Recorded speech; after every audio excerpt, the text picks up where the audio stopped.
दोस्तों नमस्कार, मैं हूं चंदन कुमार और आज हम बात करेंगे राष्ट्र कवि रामधारी सिंह दिनकर की एक बहुत ही उल्लेखनीय रचना, प्रतिनिधि की रचना तुम क्यों लिखते हो। ये कविता अलग अलग विश्वविद्यालयों के कई पाठ्यक्रमों में है। मुंगेर विश्वविद्यालय के पार्ट थर्ड में, बीए पार्ट थर्ड के ऑनर्स पेपर में ये रचना पढ़ाई जाती है। तो आज हम इस पे बात करेंगे।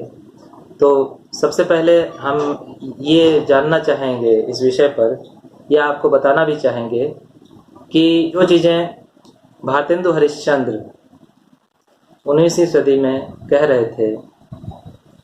रहे थे कि आवो मिलके रोवो भारत भाई, हा भारत दुर्दशा न देखी जाए। एक चित्कार था मन में, एक बहुत पीड़ा थी मन में।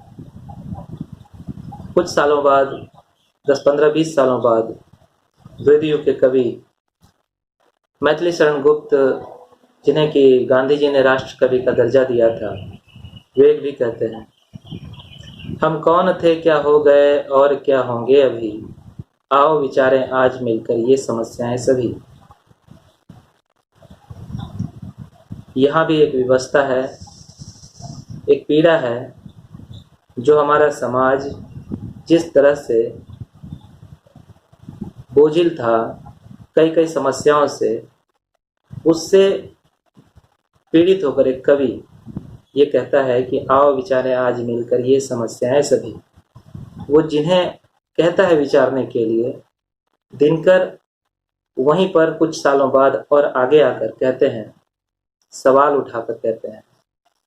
ऐसे तो कहा जाता है, अशोक वाजपेयी कहते हैं कि दिनकर की भाषा में संबोधन है, मगर दिनकर की भाषा में संबोधन तो है ही, और इस कविता में जब देखें कि तुम क्यों लिखते हो की जब बात करते हैं, तो इसमें जब देखें तो संबोधन के साथ साथ तीखा प्रश्न है। और प्रश्न भी कोई साधारण नहीं है, प्रश्न भी वह है जो कि उसके लेखकीय व्यक्तित्व से जुड़ता हुआ प्रश्न है। जो समाज के सृष्टा है, जो अपने को सर्जक कहते हैं, जो अपने को रचनात्मक कहते हैं, उन लोगों से ये बात है जिसके बारे में एक जगह दिनकर कटाक्ष के तौर पे कहते हैं कि नेता निमग्न दिन रात शांति चिंतन में, नेता निमग्न दिन रात शांति चिंतन में, कवि कलाकार ऊपर उड़ रहे गगन में। तो जो सर्जक हैं, जो प्रशासक हैं, जो कर्ता धर्ता है समाज के, जो समाज को चलाते हैं, उनसे सीधा प्रश्न करते हैं दिनकर। और जब प्रश्न करते हुए दिनकर बोलते हैं, खास करके उस रचनात्मक वर्ग से पूछते हैं कि तुम क्यों लिखते हो, तब एक नई पीढ़ी की शुरुआत हो जाती है। असल में बहुत सारी समस्याओं से जो समाधान की ओर का रास्ता है, वह दिनकर इसी प्रश्न के साथ शुरू कर देते हैं। और जब शुरू कर देते हैं, तब हमें उस परंपरा को आगे ले जाते हुए दिनकर दिखते हैं, जो कि भारतेंदु ने शुरू की थी और जो मैथिली शरण गुप्त जिस पर बात करते हैं, और वही बात को आगे ले जाकर दिनकर रख देते हैं। तो जब ऐसी पृष्ठभूमि में हम दिनकर को देखते हैं, राष्ट्र कवि के परंपरा का निर्वाह करते हुए, राष्ट्र के मूल मर्यादाओं की रक्षा करते हुए, तब यह कविता बहुत ही जरूरी हो जाती है कि हम इसे जरूर जानें और समझें कि एक कवि के तौर पर दिनकर हमसे क्या चाहते हैं। एक राष्ट्र के संसाधन के तौर पर दिनकर हमें क्या पिरोना चाहते हैं, इसे देखने के लिए जरूरी है कि हम आइए कविता पाठ करें। तो आइए शुरू करते हैं पहले कविता, फिर उसके बाद इसकी अलग अलग स्तरों पर व्याख्या करेंगे, ये किस तरह से सामयिक संदर्भों से जुड़ती है, इस पर भी बात करें। तो शुरू करते हैं पहले कविता। कहते हैं कवि, तुम क्यों लिखते हो, क्या अपने अंतरतम को औरों के अंतरतम के साथ मिलाने को, अथवा शब्दों की तह पर पोशाक पहन जग की आंखों से अपना रूप छिपाने को तुम क्यों लिखते हो। यदि छिपा चाहते हो दुनिया की आंखों से, तब तो मेरे भाई तुमने यह बहुत बुरा किया है। किसे फिक्र की यहाँ कौन क्या लाया है, तुमने ही क्यों अपने को अद्भुत मान लिया है। कहने वाले जाने क्या क्या कहते आए, कहने वाले जाने क्या क्या कहते आए, सुनने वालों ने मगर कहो क्या पाया है। मथ रही मनुज को जो अनंत जिज्ञासाएं, मथ रही मनुज को जो अनंत जिज्ञासाएं, उत्तर क्या उनका कभी जगत में आया है। अच्छा बोलो आदमी एक मैं भी ठहरा, अंबर से मेरे लिए चीज क्या लाए हो। अच्छा बोलो आदमी एक मैं भी ठहरा, अंबर से मेरे लिए चीज क्या लाए हो। मिट्टी पर हूं मैं खड़ा, जरा नीचे देखो तो।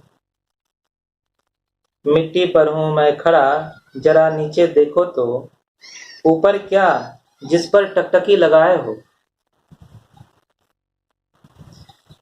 तारों में है संकेत चांदनी में छाया,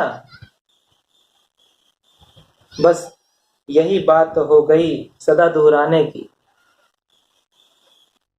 सनसनी फेन बुदबुद सब कुछ सोपान बना, सनसनी फेन बुदबुद सब कुछ सोपान बना। अच्छी निकली यह राह सत्य तक जाने की।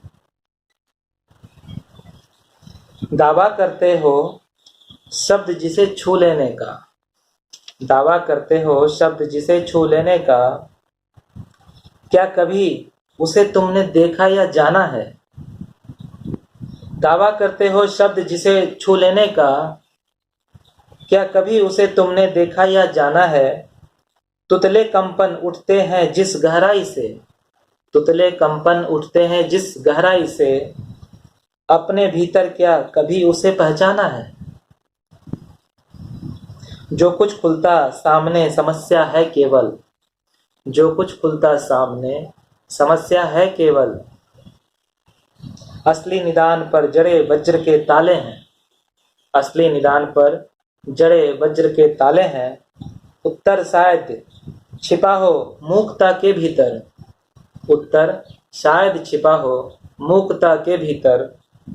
हम तो प्रश्नों के रूप सजाने वाले हैं।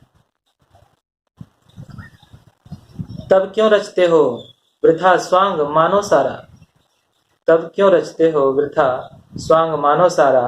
आकाश और पाताल तुम्हारे कर में हो,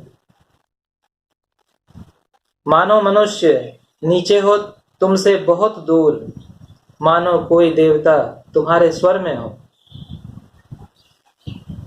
कहते हैं तब क्यों रचते हो वृथा स्वांग मानो सारा, आकाश और पाताल तुम्हारे कर में हो, मानो मनुष्य नीचे हो तुमसे बहुत दूर, मानो कोई देवता तुम्हारे स्वर में हो। मिहिका रचते हो रचो, मिहिका रचते हो रचो, किंतु क्या फल इसका। मिहिका रचते हो रचो किंतु क्या फल इसका।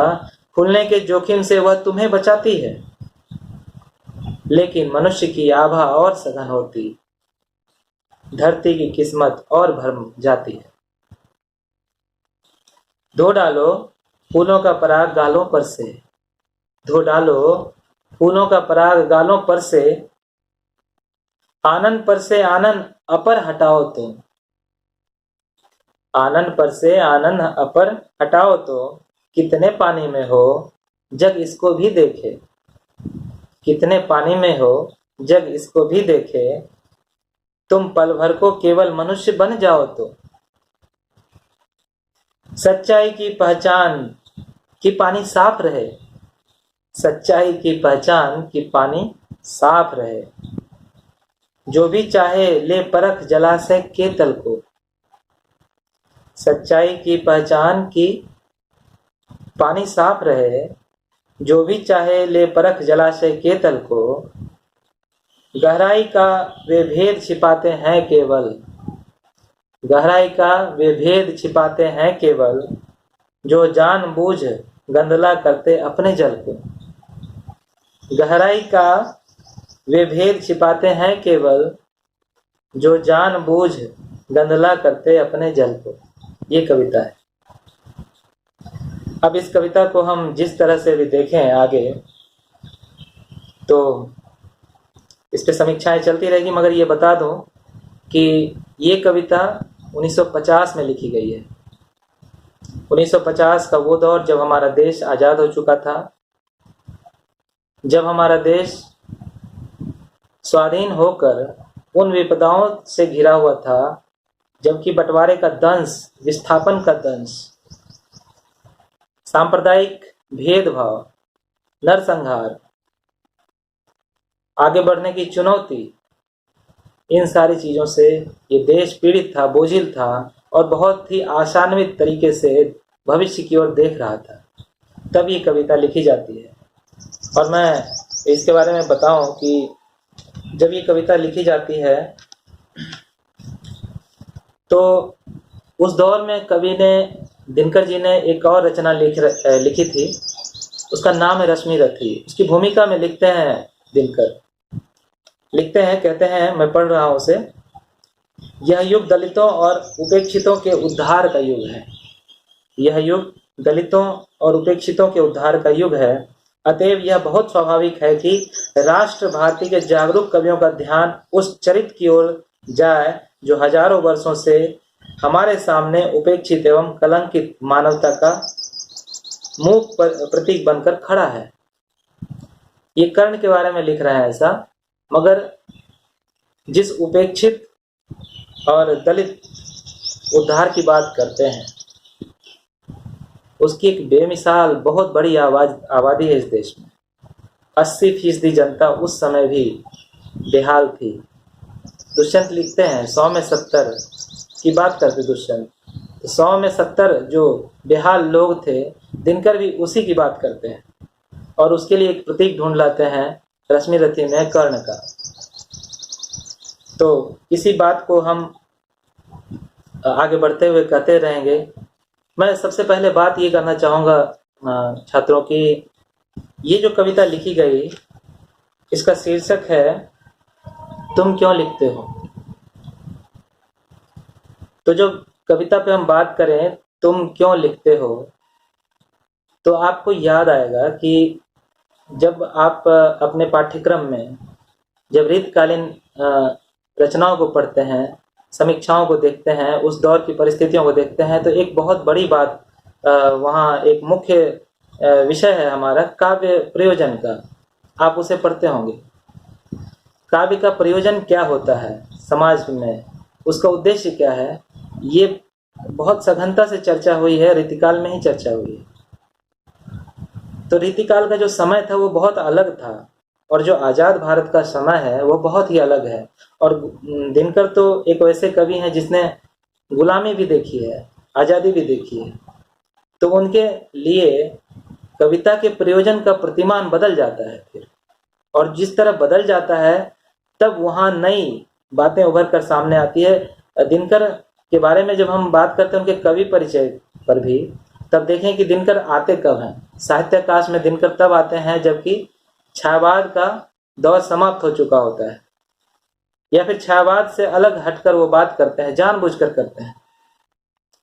ये कविता अगर हम देखें गौर से तो उन सारे वादों में प्रहार है जो कि पश्चिम से प्रेरित है, चाहे वो छायावाद हो, चाहे वो प्रगतिवाद हो, चाहे वो प्रयोगवाद हो। प्रगतिवाद का इस संदर्भ में विरोध है यहाँ, क्योंकि जब कोई कवि केवल विचारधारा लिखने लगते हैं तो वो सतही जान पड़ता है, और जब वो सतही जान पड़ता है तो उसके खिलाफ दिनकर जैसे एक सहज कवि के तौर पे कोई न कोई व्यक्ति तो आवाज उठाएगा ही, और वही उठाते हैं दिनकर यहाँ भी। तो सबसे पहले हम बात ये भी करें कि दिनकर का काव्य परिचय क्या है, कवि परिचय क्या है। मैं बगल में कवि परिचय दे दूंगा, इसे आप देख सकते हैं, और भी नेट पर भी उपलब्ध है। मगर मैं जिस बात पे अपनी राय रखना चाहता हूँ वो ये है कि किसी कवि का परिचय उसका समय का परिचय होता है असल में।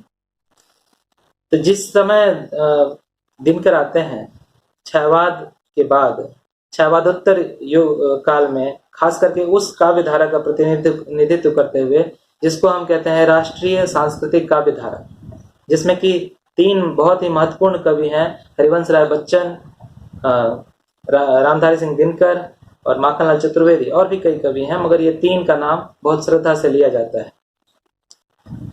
तो इनमें जब आते हैं तो ये किस तरह से उभर कर आते हैं, ये देखने वाली बात है। यहाँ दिनकर के काव्य में ये बात भी है कि हम उनके काव्य में श्रृंगार भी देखते हैं, वीर भी देखते हैं, क्रोध भी देखते हैं, सब कुछ देखते हैं। हाँ, उर्वशी अपने समय का सूर्य हो, ये भी बात करते हैं, और प्रेम के लिए गिड़गिड़ाते भी हैं आगे के दिनों में। मगर जब लोक जीवन की बात होती है तब कवि कर्म की मूल लक्ष्य को वो खोजना चाहते हैं और समाज के उन लोगों से भी उससे जोड़ना चाहते हैं, बताना चाहते हैं जो कि कवि कर्म में संलग्न थे, राष्ट्र को आगे बढ़ाने में लगे हुए थे या फिर सपना देख रहे थे ऐसा कुछ। तो इसमें जब उस दौर की परिस्थिति को देखें हम, तो छायावाद में बहुत ही घुमाकर जब बातें कही जाती थी, उसके कई कारण हो सकते हैं, सामयिक कारण। तो यहाँ पर दिनकर को ये चीजें नहीं रुचती है, और छायावाद के बहुत सारे कवि भी खुद छायावाद के धरातल से आगे बढ़कर प्रगतिवाद में प्रगतिवादी प्रगतियों को लिखने लगते हैं, और उनकी रचनाएं उन बहुसंख्यक आबादी से जुड़ती है जिसका प्रतिनिधित्व उस समय प्रगतिवाद का दौर कर रहा था।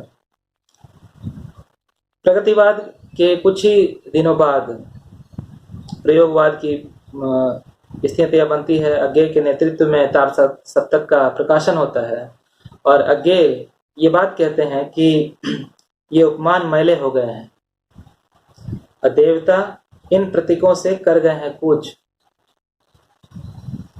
प्रतीकों की बात होती है। प्रतीकों की जब बात करते हैं तो इसी प्रतीकबद्धता, इसी प्रतीक के पीछे भागने वाले लोगों पर ये कविता प्रहार करती है। इसको हम समझें कि कैसे दिनकर बनते हैं, दिनकर कैसे अलग हो जाते हैं, इन प्रतीक के वाह्याडंबरों के पीछे नहीं भागते। आगे आगे कहते हैं, यो मैं कवि हूँ, आधुनिक हूँ, नया हूँ, काव्य सत्य की खोज में कहाँ नहीं गया हूँ। तो अज्ञे की बातें हो सकती है अपने जगह सही हो, वो एक चर्चा का अलग विषय है, मगर जो काव्य प्रतीकों के लिए जो भटकाव है वो दिनकर के यहाँ नहीं है। दिनकर बेबाकी से अपनी बात कहते हैं, और उनके लिए जो काव्य वस्तु का विस्तार है वो काफी बड़ा है और सामने है। दिनकर उसी पर काम भी करते हैं और लोगों को ठीक से बताते हैं, ताकि उनके सामने जो समय है, परिस्थिति है, उस पर कवि बहुत गहराई से बात करना चाहते हैं, और इसीलिए इन सब की वो उपेक्षा कर राष्ट्रीय सांस्कृतिक काव्यधारा में अपना योगदान देते हैं। तो कवि परिचय में और सारी बातें बाद में करेंगे। फिर हम एक चीज देखें कि इस कविता का जो शीर्षक है, मैंने पहले ही कहा था कि जो कविता का शीर्षक है वो काव्य प्रयोजन की ओर इशारा करता है। जहाँ की मम्मट को हम पढ़ रहे होते थे, मम्मट कहते हैं, काव्यम यश से अर्थे कृते व्यवहार विदे शिवेत रक्ष्यते सदा परिनिवृत्तये कांतः सम्मित तयोपदेश युजे। मम्मट कहते हैं काव्य के प्रयोजन में ये सारी बातें आती है।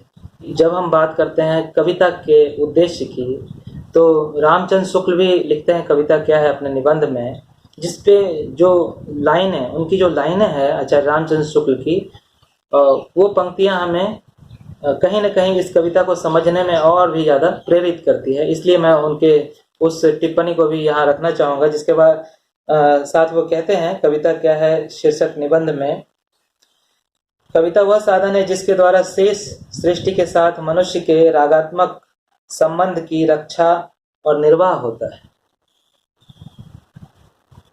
आगे लिखते हैं, रागों या वेग स्वरूप मनोवृत्तियों का सृष्टि के साथ उचित सामंजस्य स्थापित करके कविता मानव जीवन के व्यापकत्व की अनुभूति उत्पन्न करने का प्रयास करती है।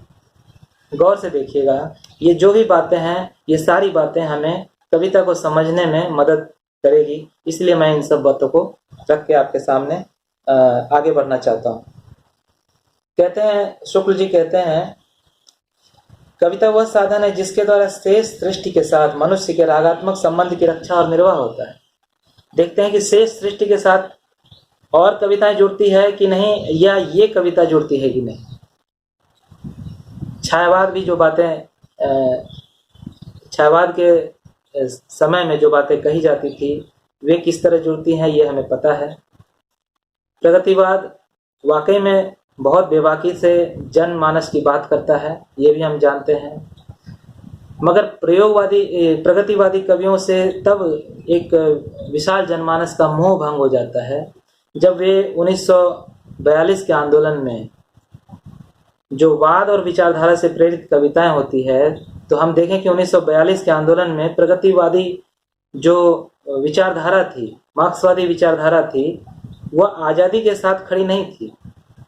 और फिर लोगों का मोह भंग होता है और फिर प्रयोगवाद का उदय भी होता है।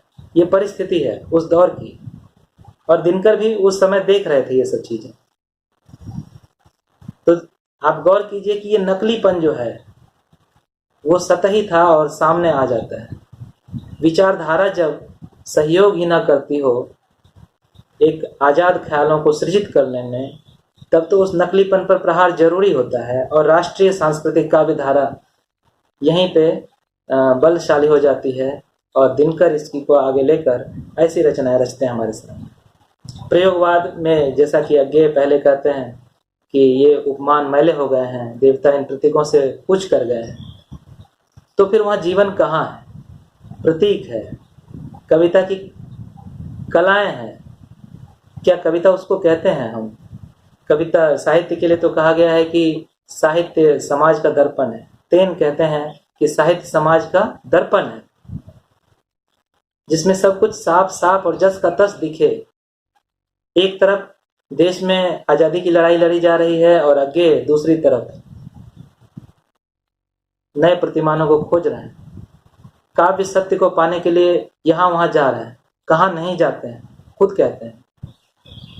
तो जीवन से जो जुड़ी हुई बातें हैं, वो बातें हम दिनकर में साफ गोई से देखते हैं। उस दौर के जो राष्ट्रीय सांस्कृतिक अस्मिता को लेकर जो कवि आवाज बुलंद करते हैं, उनकी स्वरों में हम उन चीजों को देखते हैं। और तुम क्यों लिखते हो सीधा प्रश्न करते हैं उसी दौर में दिनकर। और जब कहते हैं तो वो बहुत सारी चीजों को एक साथ लाते हैं प्रश्नों के घेरे में। धर्म को भी लाते हैं, विचारधारा को भी लाते हैं, और सत्ता को भी लाते हैं, विपक्ष को भी लाते हैं। तमाम तरह के हर अवयव को लेकर खड़े हो जाते हैं और ईमानदारी की बात करते हैं, व्यक्तिगत ईमानदारी की बात पूछते हैं उन सर्जकों से, उन रचनाकारों से जो कि अगवा हैं। किसी न किसी सूरत से लोग उनके तरफ टकटकी लगाकर देखते हैं। तो इन चीजों की हम बात यहाँ करेंगे इस कविता में। तो अब आइए शुरू करते हैं हम एक एक करके कविता को समझना चाहें कि कविता क्या कहना चाहती है। एक एक स्टेंजे को लेंगे और उस पर बात करते हुए आगे बढ़ेंगे। लिखते हैं पहले स्टेंजे में, तुम क्यों लिखते हो, क्या अपने अंतरतम को औरों के अंतरतम के साथ मिलाने को। कहते हैं कवियों के बारे में कहा गया है, जहां न जाए रवि वहां जाए कवि। तो उन गरीब, भूखे, नंगे, अकालग्रस्त लोगों के अंतरतम से क्या तुम अपने अंतरतम को मिलाने की बात सोचते हो क्या, ये प्रश्न करते हैं दिनकर। तुम क्यों लिखते हो, क्या अपने अंतरतम को औरों के अंतरतम के साथ मिलाने को, अथवा शब्दों की तह पर पोशाक पहन जग की आंखों से अपना रूप छिपाने को। एक चेहरे पे कई चेहरे लगा लेते हैं लोग, तो उस तरह की बात है। शब्दों का पोशाक पहनकर दुनिया को दिखाना कि वो कवि है, ये तो नकली बात हुई। कवि बनने के लिए अगर शब्दों की तह पर पोशाक पहनना होगा, तब तो वो जनजीवन का कवि नहीं कहा जाएगा। तो यही है, ये नकलीपन का विरोध पहले ही पंक्ति में है। सवाल के साथ है। आगे है, यदि छिपा चाहते हो दुनिया की आंखों से, तब तो मेरे भाई तुमने यह बहुत बुरा किया है। किसे फिक्र कि यहाँ कौन क्या लाया है, तुमने ही क्यों अपने को अद्भुत मान लिया। ये जो श्रेष्ठता बोध है, अभिजात्यता का बोध है, ये एक कवि में अगर भरा हो तो वो कैसे आज़ादी की बात करेगा, वो दूसरों की अस्मिता की कैसे रक्षा कर पाएगा, ये सवाल है।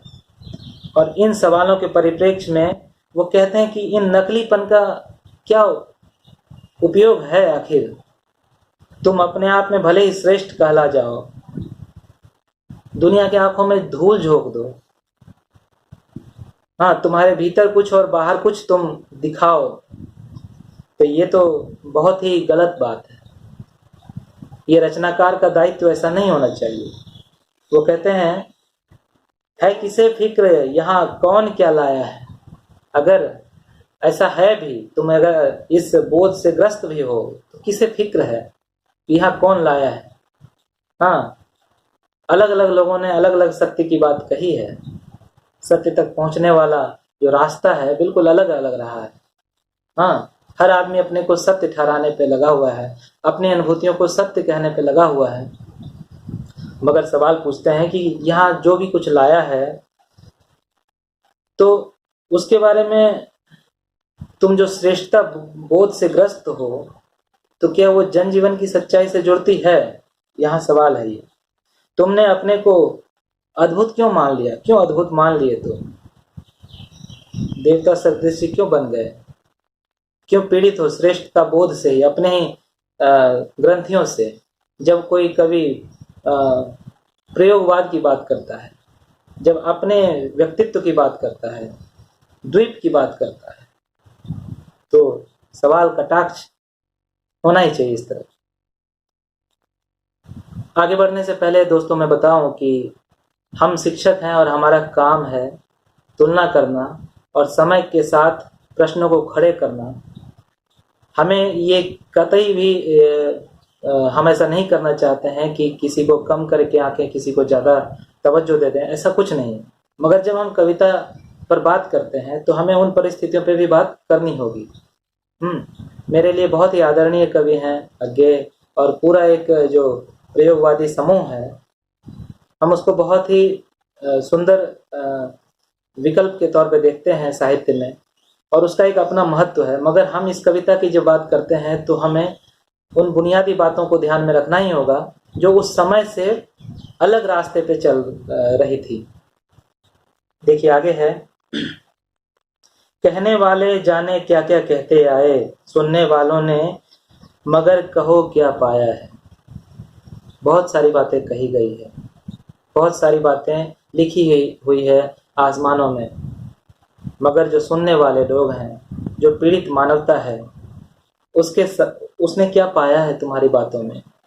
क्या तुम्हारी बातों के छांव में उसे राहत मिली है, ये प्रश्न है। मत रही मनुष्य को जो अनंत जिज्ञासाएं, उत्तर क्या उनका कभी जगत में आया है। बहुत सारी जिज्ञासाएं हैं। हमने आविष्कारों के तौर पे कुछ लोगों का नाम जानते हैं, कुछ वैज्ञानिकों का नाम जानते हैं, मगर जिज्ञासाएं कितनी हैं आप सोचिए। कुछ लोगों को ऐसा लग सकता है कि सारी चीजें खोज ली गई है, मगर ऐसे बहुत सारी चीजें हैं जिसे खोजा नहीं गया है। वो जिज्ञासाएं भूख की है, वो जिज्ञासाएं ज्ञान के भूख की है। वो सब कुछ वैसा है जो जिसका मनुष्य उत्तर चाहता है, और कभी क्या ऐसा उत्तर दे पाता है, ये प्रश्न है यहाँ पर। अच्छा बोलो तो आदमी एक मैं भी ठहरा, अंबर से मेरे लिए चीज क्या लाए हो। अच्छा बोलो तो आदमी एक मैं भी ठहरा, अंबर से मेरे लिए चीज क्या लाए हो। मिट्टी पर हूं मैं खड़ा, जरा नीचे देखो तो ऊपर क्या जिस पर टकटकी लगाए हो। ऊपर क्या है जिस पर टकटकी लगाए हो, कल्पना में क्या है जिस पर टकटकी लगाए हो, प्रतीकों में क्या है। ऊपर की जब बात होती है तो अध्यात्म की भी बात होती है, धर्म की भी बातें होती है, जिस धर्म से पूरी एक आज़ाद होता हुआ जो भारत है, हमारा पूरा देश है उस समय का, वो कितना जल जाता है, उसी पर बात करते हैं यहाँ लेखक कवि। तारों में है संकेत चांदनी में छाया, बस यही बात हो गई सदा दोहराने की।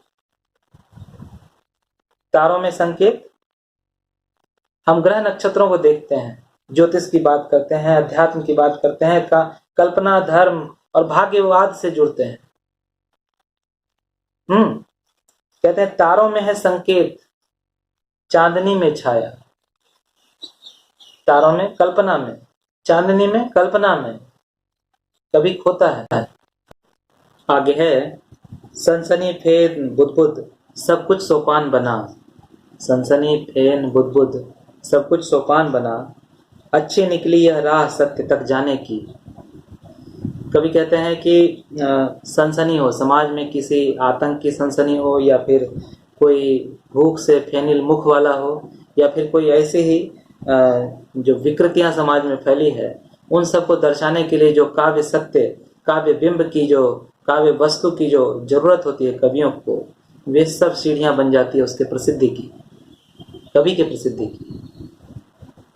आगे लिखते हैं फिर कवि, दावा करते हो शब्द जिसे छू लेने का।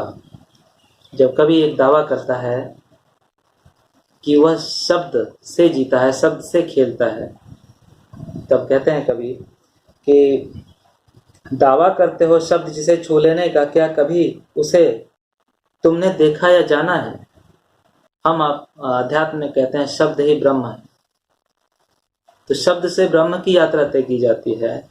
तो ईमानदार अगर कोई कवि है तो ये पूछना चाहता है, क्या तुमने शब्दों की उस सत्ता को महसूस किया है क्या। लिखते हैं आगे, तुतले कंपन उठते हैं जिस गहराई से, अपने भीतर क्या कभी उसे पहचाना है। आप गौर कीजिए कि जब भी हम कोई शब्द बोलते हैं तो उसके पहले एक विचार की श्रृंखलाएं बनती है हमारे मस्तिष्क में, और फिर वो विचार भी जहाँ से उठते हैं वो हमारा एक भाव सत्ता का धरातल होता है, जहाँ से कि विचार भी प्रस्फुटित होते हैं, विचारों से फिर शब्द बनते हैं। तो कवि ये पूछते हैं उस नकली शब्दकार से कि क्या तुमने उस तुतले कंपन को देखा है, क्या आपने भाव सत्ता पर, विचार सत्ता पर काम किया है, जो खुद बिल्कुल तुम्हारे भीतर का है, उसको कभी देखो। ये सोच कहते हैं, जो कुछ खुलता है सामने समस्या है केवल।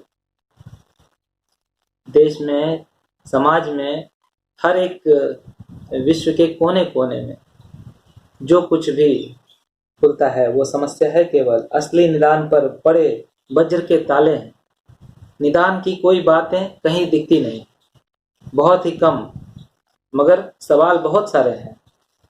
उत्तर शायद छिपा हो मूकता के भीतर, जो जवाब है हो सकता है वो कोई मौन के भीतर उसका जवाब हो, मगर होता क्या है कि हम सवालों के शिल्प को तराशने में लगे होते हैं। कविगण, ये आक्षेप है दिनकर जी का कि हम तो प्रश्नों का रूप सजाने वाले हैं, हम केवल प्रश्नों का रूप सजाते हैं, हम मानवीय धर्म का निर्वाह कम करते हैं। ये सवाल है। आगे है, तब क्यों रचते हो वृथा स्वांग मानो सारा, आकाश पताल तुम्हारे कर में हो। कहते हैं कि ये स्वांग क्यों रचते हो, क्यों ऐसा है कि तुम्हारे बारे में कहा जाए कि जहां न जाए रवि वहां जाए कवि। अगर तुम जाकर पीड़ा के साथ खड़े नहीं होते हो, पीड़ित नहीं होते हो, केवल तराश रहे हो प्रश्नों को, सवालों को, तो फिर ये स्वांग क्यों है। जैसे कि मानो तुम्हारे हाथ में आकाश और पाताल भी हो। कहते हैं मानो मनुष्यता, मानो मनुष्य नीचे हो तुम से बहुत दूर। जमीन छोड़ चुके कवियों से सवाल करते हैं दिनकर, जो आकाश में उड़ते रहते हैं, कल्पना लोक में खोए रहते हैं, जो प्रतीकों को ढूंढते हैं, जो अपनी प्रसिद्धि के लिए, अपने विचारधारा की प्रसिद्धि के लिए कविता लिखते हैं। उन सारे कवियों के बारे में लिखते हैं दिनकर, मानो मनुष्य नीचे हो, तुमसे बहुत दूर, तुम मनुष्य से कितने दूर हो जाते हो अपने ही कविताओं में। मानो कोई देवता तुम्हारे हो स्वर में, तुम ऐसा दिखाते हो, एक भाव भंगिमा रचते हो, जैसे कि मानो कि तुम्हारे हाथ में एक ईश्वरीय वरदान हो, कोई गॉड गिफ्टेड हो तुम, शायद देवता के वंशज हो तुम, इस तरह की बात। मेहिका रचते हो, रचो मतलब कुहासा, ये ओश, भ्रमजाल, धुंध, ये सब क्रिएट कर रहे हो क्या? तो करो, किंतु इसका क्या फल होगा? सवाल करते हैं कि इसका फल क्या है आखिर?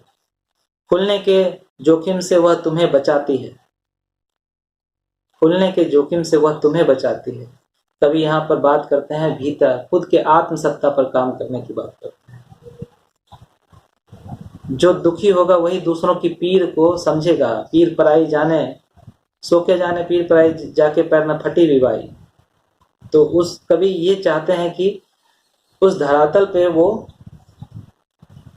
जुड़े जिससे कि खुद के भीतर को पहचानने की स्थितियां बन सके, कवि ये कहते हैं। लेकिन मनुष्य की आभा और सघन होती है। तुम जब ये बात करते हो, कवि कहते हैं, दिनकर कहते हैं कि जब तुम अति मानवीय धरातल की बात करते हो, देवता बनने की बात करते हो, देवता के प्रतिनिधि के तौर पे तुम बात करते हो, आकाश और पाताल को अपने हाथ में लेकर चलते हो, तब कहते हैं कवि कि तुम जो खुलने के जोखिम से बचते हो, उससे तो बस मनुष्यता ही सघन होती है। मनुष्य का जो आभा है, जिसमें दीन और दरिद्र सब लोग हैं, वही सघन होता है। वो कैसे लांघ पाएगा उस मनुष्यता के सीमा रेखा को, जिसके बाद वो अति मानव कहा जाएगा। कहते हैं लेकिन धरती की किस्मत और भरमाती जाती है। और अगर कोई कवि ऐसा भूमिका बांधे, एक भ्रमजाल बांधे, तब तो पूरी धरती की जो किस्मत है वो तो और रसातल में ही जाएगी। धो डालो फूलों का पराग गालों पर से। कवि यथार्थ के धरातल पर काव्य रचना करने वाले लेखकों को बोलते हैं, कवियों को बोलते हैं, कहते हैं धो डालो फूलों का पराग गालों पर से। कल्पना का जो फूल है गालों पे लगा हुआ, उसको धो डालो। आनंद पर से आनंद अपर हटाओ, तो चेहरे पर जो चेहरा ले लिए फिरते हो उसको ऊपर हटा दो जरा। कितने पानी में हो जग इसको भी देखे, तुम पल भर को मनुष्य बन जाओ तो। दिनकर कहते हैं कि कवि होने के धरातल से नीचे उतरकर केवल मनुष्य ही बन जाओ, ये दुनिया देख ले। मनुष्य के धरातल पर आकर जब बात करोगे, मनुष्य बनकर जब बात करोगे, तो शायद ईमानदारी आ पाए। आगे है, सच्चाई की पहचान की पानी साफ रहे। सच्चाई की पहचान, सच की बात है। सच्चाई की पहचान की पानी साफ रहे। पानी मीन्स जो भाव है, भाव धरातल है, जो चेतना है, जो मन है हमारा, वो मन को यहाँ पानी कहा है कवि ने। सच्चाई की पहचान, तुम्हारी सच्चाई की पहचान यही हो सकती है कि तुम्हारा मन साफ रहे। बिल्कुल, तुम्हारा जो भाव है, तुम्हारी जो चेतना है वो साफ रहे। कहते हैं जो भी चाहे ले परख जलाशय के तल को। तुम्हारा जो ये व्यक्तित्व रूपी जो जलाशय है, इसके जल की गहराई को कोई भी परख ले, ऐसा तुम एक पारदर्शी बनो, ये कहते हैं दिनकर। गहराई का वे भेद छिपाते हैं केवल, वही लोग गहराई का भेद छुपाते हैं जो जानबूझ गंदला करते अपने जल को, जो अपने ही व्यक्तित्व को, अपने ही मन को, अपने ही भाव सत्ता को गंदला करते हैं तमाम कचरों से लैस करके। कभी कहते हैं जो सरलता होगी, जो सहजता होगी, उसका मन साफ होगा, उसके जीवन में भटकाव नहीं होगा और वो सच्चे अर्थों में जीवन की बात करेगा। तो यही कविता हमारी समाप्त होती है। मैं एक बात ये कहना चाहूँगा अंत में कि ये कविता आज के भी परिस्थितियों से जुड़ती है, जबकि अभी कोरोना संकट चल रहा है, लाखों लोग सड़क पे हैं और भूखे हैं, गरीब हैं, बीमारी से ग्रस्त हैं। तब हमारी सत्ता क्या कर रही है, उस पर भी एक कवि सवाल छोड़कर जाते हैं आज के संदर्भ में जबकि अधिकांश कवि बोलते नहीं हैं। एक तरह से आपातकाल का दौर है। जबकि कहा करते थे दिनकर, कहते हैं, वैभव की दीवानी दिल्ली, कृषक मेध की रानी दिल्ली, अनाचार अपमान व्यंग की चुभती हुई कहानी दिल्ली। बहुत सारे लोग, भूखे नंगे बच्चे रोड पर खाली पैर चल रहे हैं, हजारों हजार किलोमीटर चल रहे हैं। तो उनके लिए दिनकर के मन में पीड़ा है। जो एक बार कभी वो कहते थे, हटो व्योम के मेघ पंथ से, स्वर्ग लूटने हम जाते हैं, दूध दूध ओ वत्स तुम्हारा दूध खोजने हम जाते हैं। इस तरह से बहुत सारी संवेदनाओं के साथ दिनकर मानवता के कवि हैं, जीवन के कवि हैं। देश और विदेश में जहाँ कहीं भी ये मानव मन पर या जीवन पर जो त्रासदी का चोट होगा, तो वहाँ दिनकर खड़े हमें मिलेंगे। आज भर इतना ही। बहुत बहुत धन्यवाद। नमस्कार।